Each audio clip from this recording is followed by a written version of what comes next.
Anda kembali menyaksikan Economic Update CNBC Indonesia, masih bersama saya Syafin Nasyar dan juga Menparekraf Bapak Sandiaga Salahuddin Uno.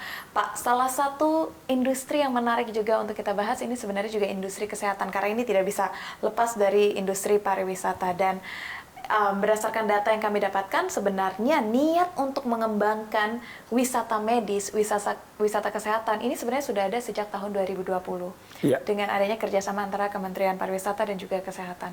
Sejauh ini bagaimana update-nya, Pak? Dan apa yang membedakan antara dua wisata tersebut?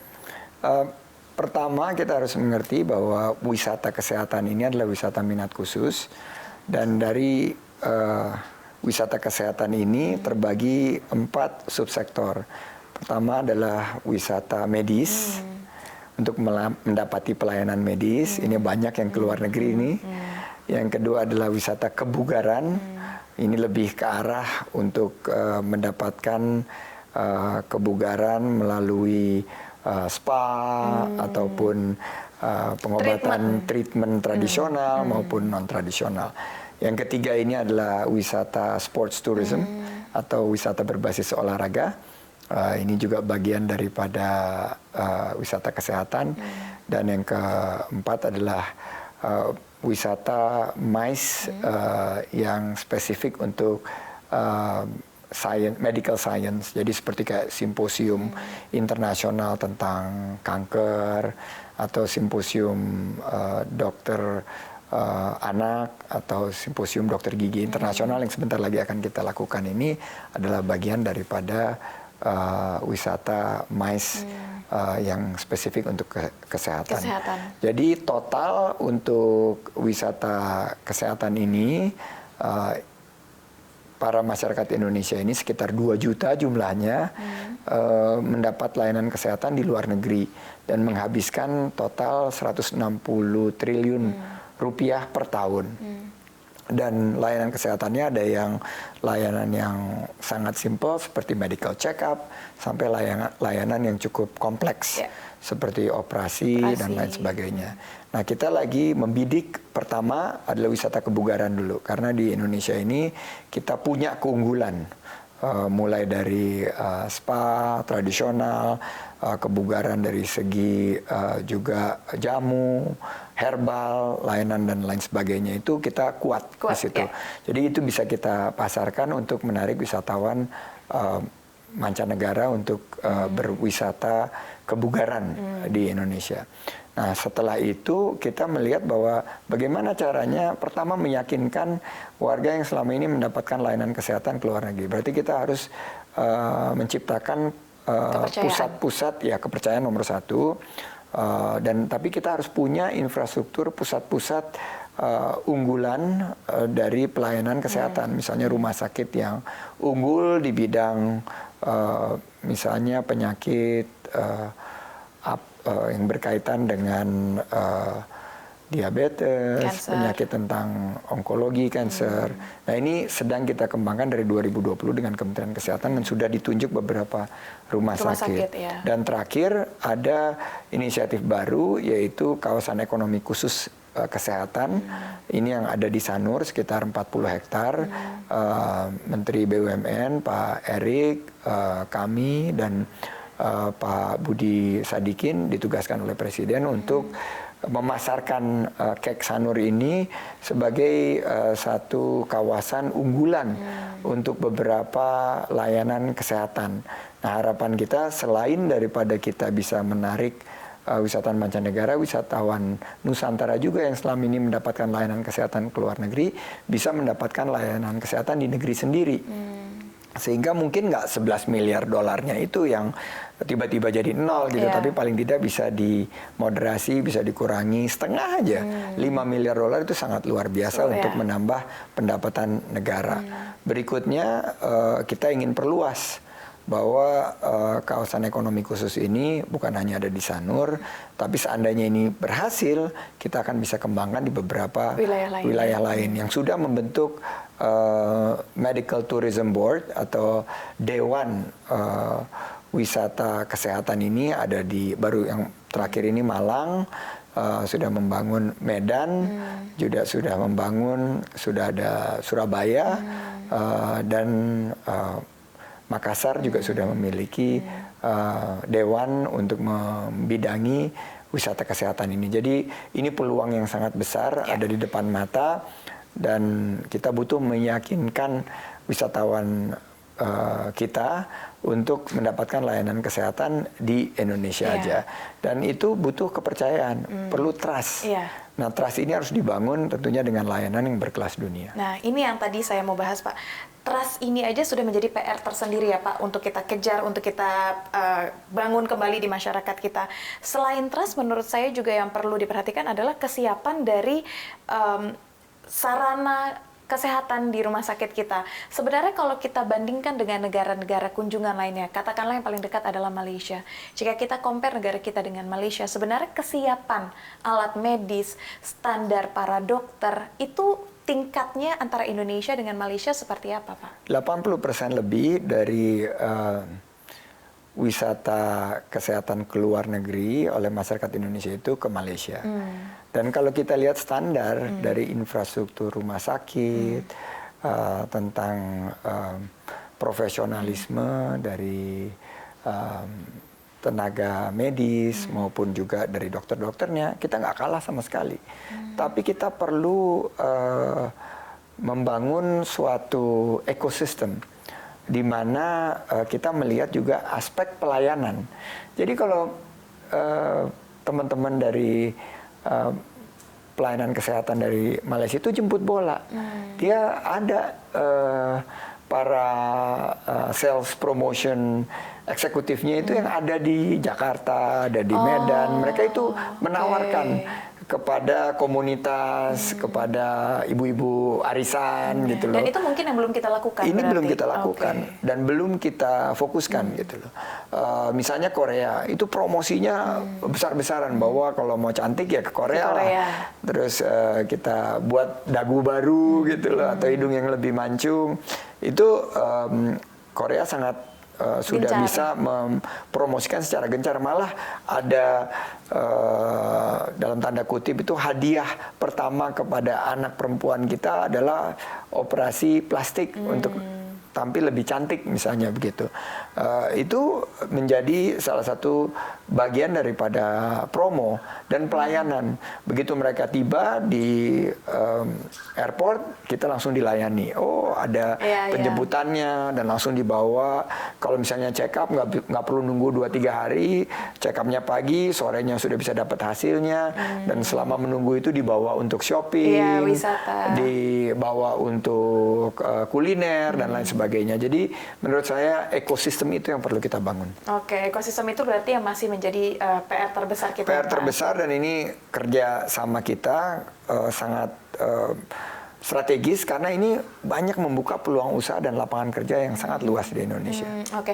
Berarti proyeksi omsetnya berapa, Pak, kalau misalkan betul-betul bisa kita jalankan ekosistem ini? Paling tidak 11 miliar dolar itu yang tadi. Tapi kan kalau kita lihat, kalau kita bisa menarik dari luar negeri dan jika kita bisa membranding misalnya Bali ini menjadi destinasi untuk wisata kesehatan, itu kan dari jumlah orang yang ingin berwisata, misalnya jika mereka ingin mendapatkan layanan kesehatan gigi misalnya, itu salah satu yang unggulan kan di kita, itu kita bisa mendapatkan 1.000 sampai 2.000 dolar dari wisatawan yang datang. Kalau kita bisa menarik 10% aja dari total 10 juta target tahun ini dan tahun depan misalnya, itu udah 1 juta kali 2.000 dolar, udah 2 miliar dolar tambahannya.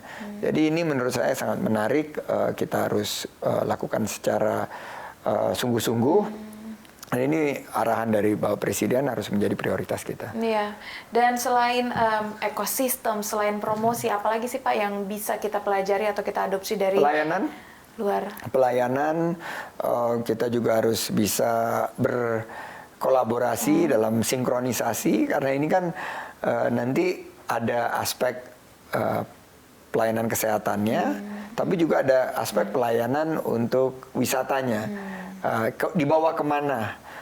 Misalnya kalau di Penang itu kan paling menarik itu adalah selain daripada wisata alam, tapi kan juga ada wisata shopping, ada wisata kuliner, dan wisata healing yang lain gitu loh. Sementara kalau kita mungkin karena kita punya keunggulan wisata ekotourism itu bisa didorong juga menuju ke pengembangan pariwisata berbasis konservasi.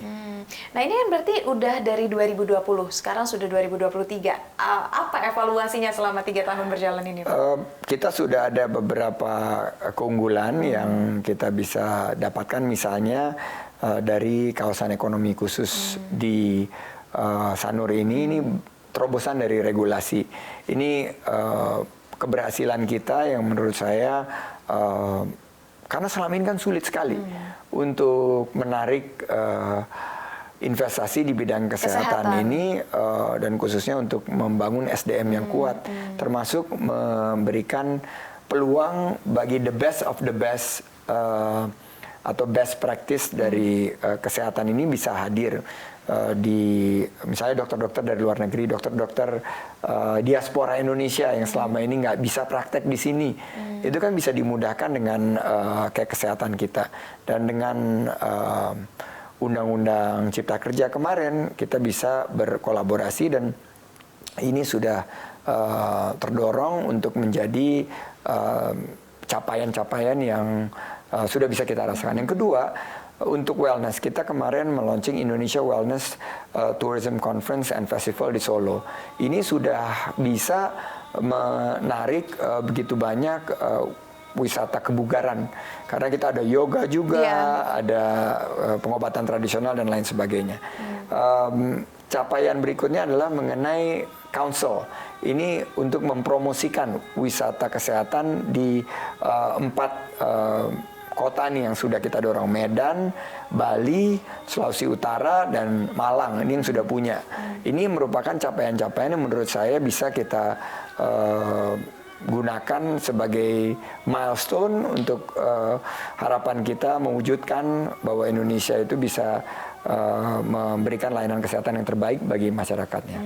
Itu tadi dari wisata medis. Sekarang saya mau berdiskusi ke wisata MICE. Ini juga karena sifatnya seminar, pemberian informasi, edukasi, minatnya tinggi nggak sih Pak di sini? Super tinggi, dan kita sudah menyelenggarakan the mother of all MICE conference, yaitu tahun lalu saat kita menjadi tuan rumah G20. 20 negara dengan ekonomi terbesar di dunia memusatkan setiap pembicaraan, baik itu Sherpa Track maupun Finance Track, dan termasuk kami di pariwisata itu ada Tourism Working Group, itu di Indonesia. Dan kita sebar di lebih mungkin 20 destinasi dengan 5 destinasi super prioritas, dan juga kita fokuskan kepada hampir 350 event, side events, dan juga concurrent events. Nah, beranjak dari G20 ternyata kita nggak berhenti. Kita menjadi ketuaan ASEAN, dan sekarang kita melakukan yang sama dalam lingkup ASEAN. Tapi ini adalah permulaan yang sangat baik, karena di 2024 dan 2025 kita sudah mendapat bookingan untuk acara-acara MICE besar seperti International Water Forum tahun depan dengan 50.000 lebih peserta. Tahun ini kita misalnya ada World Beach Game. Kita tahun ini juga ada International Investment Tourism Forum. Itu juga kita sekarang bukan hanya di Bali dan di Jakarta aja, tapi sekarang mulai menyebar di destinasi-destinasi lain. Dan pasar yang sangat besar adalah juga MICE dalam negeri. Itu pemerintah daerah, pemerintah provinsi, semuanya berkolaborasi karena target kita adalah 1,4 miliar pergerakan wisatawan Nusantara. Ini hanya bisa dicapai jika kita semuanya menggiatkan setiap peluang mobilitas masyarakat, ini bisa diarahkan untuk pemulihan ekonomi kita. Karena begitu masyarakat bisa bergerak, mobilitas tercapai, salah satu yang bisa kita hadirkan adalah perhelatan MICE, Meeting Incentive Conventions dan Exhibitions, ini pembukaan peluang usaha dan lapangan kerjanya sangat besar. Dan saya sangat optimis target tadi yang saya ulangi 4,4 juta lapangan kerja baru di 2024 itu bisa tercapai. Oke, sehingga apa yang menjadi target selama 6 bulan ke depan Pak sampai akhir 2023? Ini tantangan yang sangat berat ya karena kita punya 6 bulan lagi ke depan, kita harus jaga kawal momentum, pertumbuhan kita harus tetap positif di atas 5%, inflasi harus terjaga sehingga pemulihan sektor pariwisata dan juga ekonomi kreatif ini bisa menunjukkan hasil yang sesuai dengan target atau melampaui batas atas dari target kita. Untuk ekonomi kreatif kita, target ekspornya adalah 26,5 miliar US dollar. Ini meningkat walaupun kita khawatir sedikit dengan pelemahan dari ekonomi global, tantangan inflasi yang higher and longer. Higher for longer ya.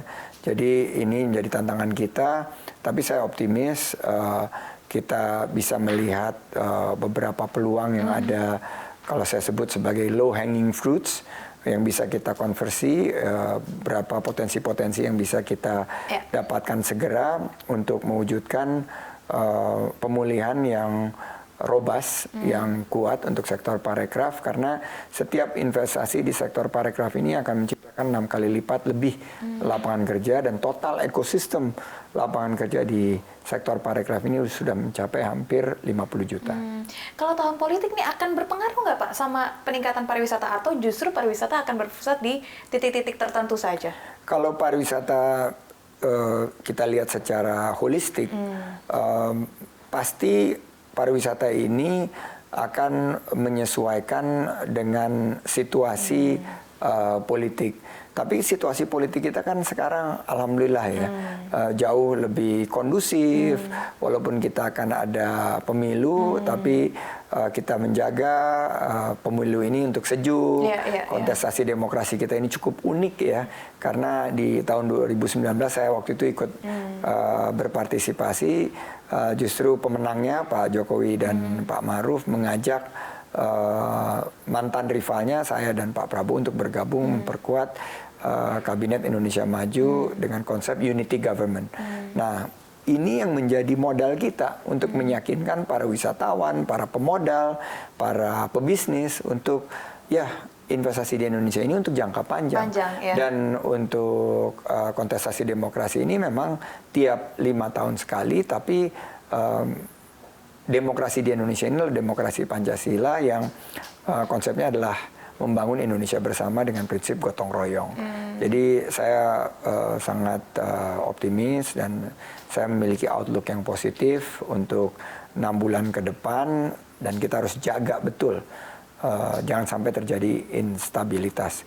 Wisatawan mancanegara akan sesuai dengan rencana, dan karena ada pergerakan dari kampanye dan mobilitas ekonomi di masyarakat, karena ada, kalau ini bisa dibilang kan sebuah event juga kan, event festival besar, demokrasi, event masyarakat kan, nanti akan ada kampanye, akan ada sosialisasi. Saya justru melihat target pergerakan masyarakat wisatawan Nusantara ini juga akan terbantukan. Akan lebih ramai. Baik, terima kasih banyak Pak Sandi atas waktunya. Senang sekali bisa berdiskusi bersama Bapak. Semoga sampai dengan akhir 2023 ini benar-benar pariwisata bisa semakin bangkit, ekonomi kita bisa semakin baik, dan juga tentunya apa yang dicita-citakan semua tercapai. Terima kasih sekali lagi Pak Sandi sudah bergabung bersama kami. Sehat dan sukses selalu. Terima kasih. Ya pemirsa, saksikan terus CNBC Indonesia Beyond Business.